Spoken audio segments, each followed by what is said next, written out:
ગિરિરાજ પર પ્રગટ થયા છે ને ત્યાં ઉપર પ્રગટ થઈને પોતે આરોગવા માંડ્યા છે, ભોગને આરોગવા માંડ્યા છે. અને આ જોઈને નીચે ગોવાળિયાઓ હતા ને એ લોકોએ આંગળી કરી કરીને લાકડી કરી કરીને કીધું, જો જો આપણો લાલો છે ને એવો જ આ ભગવાન દેખાય છે. આ ગિરિરાજજી છે ને, ગોવર્ધન મહારાજ છે ને, આપણા લાલા જેવા જ દેખાય છે. અને આમ પાછા જોતા જાય લાલાને અને ઉપર આંગળી કરીને લાલાને બતાવે. અને ઉપર જે ભગવાન બિરાજમાન છે ને એને આ ભોળા ગોવાળિયાઓ છે ને એવું સમજે છે કે આ લાલો છે ને એવા ભગવાન છે. પણ એમને એવું ખબર નથી પડતી કે સ્વયં ભગવાન જ એમની સાથે એમનો સખા થઈને રમી રહ્યો છે.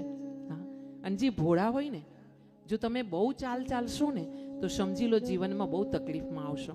હા, મારી આ વાતને ધ્યાનમાં રાખજો. હો, તમે અંતરમાં લઈને, કારણ કે તમે અને હું જે કાર્ય કરી રહી છું ને એની મને ખબર હોય કે મેં ક્યાં ભૂલ કરી છે, ક્યાં ચૂક કરી છે, ક્યાં ખોટું કર્યું છે તમારી સાથે, મારા ભાગવત સાથે ક્યાં મેં અન્યાય કર્યો છે એ મને ખબર હોય.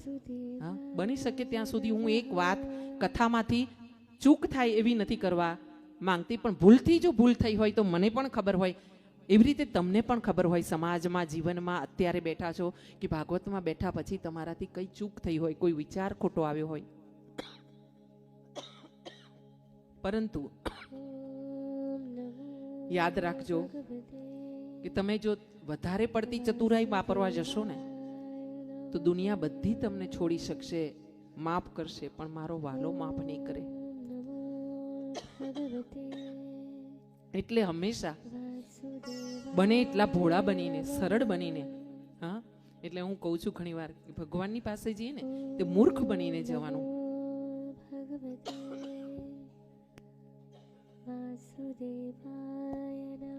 ભગવાનની પાસે જ્યારે પણ મંદિરમાં જઈએ ને, કોઈ સત્સંગમાં જઈએ ને ત્યારે આપણે છે ને હંમેશા મૂર્ખ ને અજ્ઞાની બનીને જવાનું. હા, મને કશું આવડતું નથી પ્રભુ, હું જેવો છું તું એવો તારો છું, આવી રીતે એના શરણમાં જવાનું. બન્યું છે એવું કે અહીંયા ભગવાન જ્યારે આ ભોગ આરોગી રહ્યા છે તેવા સમય ઇન્દ્રને ખબર પડી છે કે આ તો નારાયણનો અવતાર છે. ઇન્દ્ર આવ્યા છે, એમને ભગવાનને ક્ષમાયાચના કરી છે, ભગવાને તરત જ ઇન્દ્રને માફ કર્યા છે. જે વ્યક્તિની ભૂલ થઈ હોય ને આપણી સામે, એ વ્યક્તિ ભૂલ સ્વીકારે ને ત્યારે એને તરત માફ કરી દો ને તો તમે માણસ. નહીતર સામેની વ્યક્તિ જે એકવાર તમારી સામે ભૂલનો સ્વીકાર કરી રહી છે ને એ બીજી વાર ભૂલ સ્વીકારશે નહીં. એટલે આપણા સમાજમાં, આપણા ઘરમાં આપણા બાળકો ભૂલ કરે ને ત્યારે થોડી વાર આપણાને ગુસ્સો આવે, પણ બીજી જ વખતે એને માફ કરવા. કારણ કે માફ કરવું ને એ મોટા હૃદયની નિશાની છે, સજ્જનતાની નિશાની છે. હા, અહીંયા આગળ દર્શન કરજો કે પ્રભુ ઇન્દ્રને માફ કરી રહ્યા છે. અને આ બધા ગોવાળિયા ભેગા થયા છે અને લાલાને કહી રહ્યા છે, જો તારા જેવો જ ભગવાન ઉપર દેખાય છે, ખાલી એનો મુગટ અલગ છે, બાકી છે ને એનો ચહેરો, એનો દેખાવ બધો જ તારા જેવો છે. એટલે લાલાએ કીધું છે, આ તો તમે મને બહુ પ્રેમ કરો છો ને એટલે મારા જેવું જ બધે તમને દેખાય, હું જ બધે દેખાવ.